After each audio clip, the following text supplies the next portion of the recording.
you know, the what line? Blanking from the Canaanites, the where the Jews come from. Bro, he repeats the same shit every single day. And then third. Where do Jews come from? What line? Ishmael is Arabs and Isaac. Yeah. No, so history doesn't start then. I mean, the Canaanites go back 10,000 years, bro, in that region. Yeah, we have a Canaanite on this app. We have many Canaanites. Yeah. Edward's a Canaanite. And these Jews, they say, when they do their DNA tests, they're so European. A lot of white, Polish, all these different races mixed in. They're less, their DNA is less of that from that region than the very people they're trying to genocide. I mean, a lot of Palestinians are like 80+% Canaanite. A lot of them, they get their tests back. That's their results. So the proof is in the pudding. Yo, but Mazi, that land was promised to them over 3,000 years ago. Just like Iran. Iran has been trying to make a nuclear bomb for over 2,000 years. There wasn't yeah, I know he did, but there wasn't yeah, I know he did, but I thought he started doing it again, moving soldiers out. He brought them back in and started moving them out again. I don't know. In the last few days. I don't know why he's doing that, but actually nowadays if anything American is being targeted inside of Iraq, they're going after companies, not after military bases. Say that again? So if they're targeting anything American inside of Iraq, they're not going after military bases, they're going after American companies. Interesting, okay. Yeah, it happened a couple of times. That's how you're supposed to do it. What's this terrorist scheme? Well, something is about to go down. It seems that people are saying Israel is going to attack. Iran believes an attack is imminent from Israel. So something is about to go down. Question who's going to hit first, you know? I think they're doing that. I think they're doing that to try so all eyes would be on Iran and Israel fighting and the atrocities that they're going to commit to the Palestinians in the Gaza Strip. Not like they're doing it already, but this is going to be 20 times magnified. Possibly, but here's the thing. They're evil people. Evil. With this attack, Iran is going to have to retaliate in a very, very strong way, or it's like the people are going to go up against them. I think so, man. They said, and I heard it on the news somewhere that I heard it on the news somewhere that a lot of them were captured and a lot of them were taken care of. So that threat might be a little less this time around. So Edward, let me just add one thing. Yeah, go ahead. I also read something today about, I don't know if it's true or not, but apparently Russia sold or gave the locations of the defense systems that they have in Iran to the Israelis. And that's how they were able to target them. When? Yeah. I don't know if it's true or not, but I actually read it on one of the pages that I followed. No, a strong Iran, it would be in Russia's best interest because that's a gateway to the Middle East by land. I don't know. I can say, though, the worst thing, the biggest mistake that Israel made is giving Iran a 12-day war and not finishing the job, which they couldn't finish the job.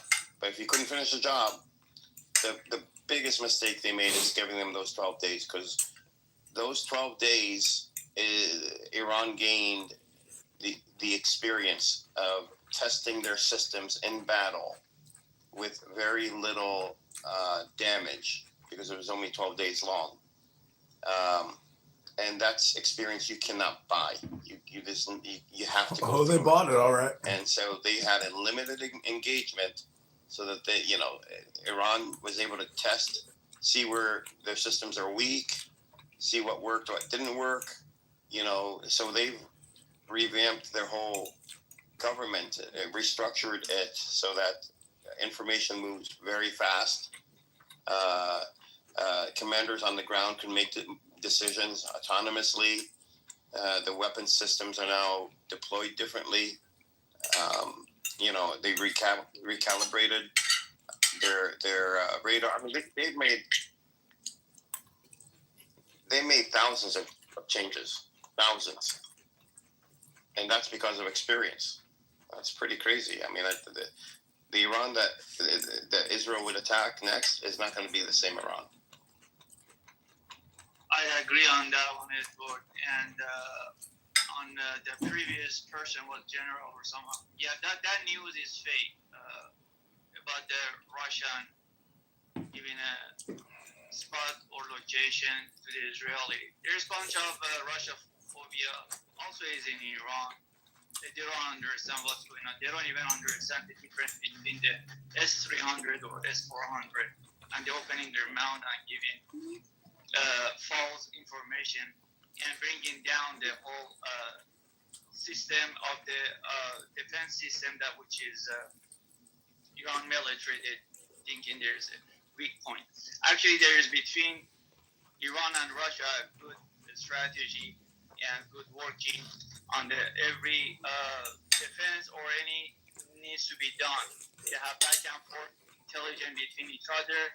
Same Russia gets from the Iran gets from the Russia, and that's very common thing. And trying to saying that Russia is under behalf or behind selling the location, that's absolutely is a fake, and it's just discard that news.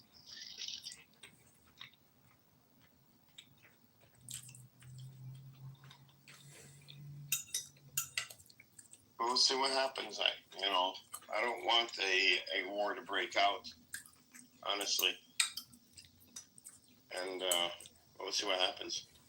Hezbollah said, what was their comments? Everybody thinks Hezbollah is out. I've never thought this.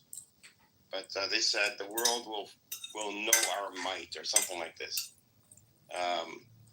if they're attacked. So, we'll see what happens. And another thing you was mentioned about in Iraq, the American moving around. American just trying to achieve their own goal, but the Hezbollah to get them disarmed. They're trying to do the same thing in Iraq with the Hashd al-Shabi. They are very afraid of Hashd al-Shabi and Hezbollah. That's why they're trying so hard, they're pushing so hard to dismantle the Hashd al-Shabi. And the government in Iraq, they know exactly what will happen next if they do that. And they're getting a lot of pressure though. I mean, whatever oil Iraq is selling, the money doesn't come directly to Iraq. It goes to in America, the Federal Reserve. They don't even own their own money. That's how embarrassing it is. But that's the situation with Iraq. They don't have much of a control over there. So they get pushed so much by America to get rid of the Hashd al-Shabi. Why there's so much they're pushing on them and Hezbollah? There's something big fear. They know their capability. Hashd al-Shabi, just Hezbollah, they're very strong. They're getting capable. They're getting knowledge. They're getting a lot of good stuff. And they are capable on the ground. And you should know they are capable on the sea battle, sea too. It just has come to show they have good stuff over there ready for the moment. So they know they have to get rid of before any serious attack or anything because they're afraid of Hezbollah and Hashd al-Shabi. And go ahead. Oh no, I was just saying, I definitely support your points, and I was just saying that with the way everything's been looking from Hezbollah to the Houthis to also the destabilizations of many places within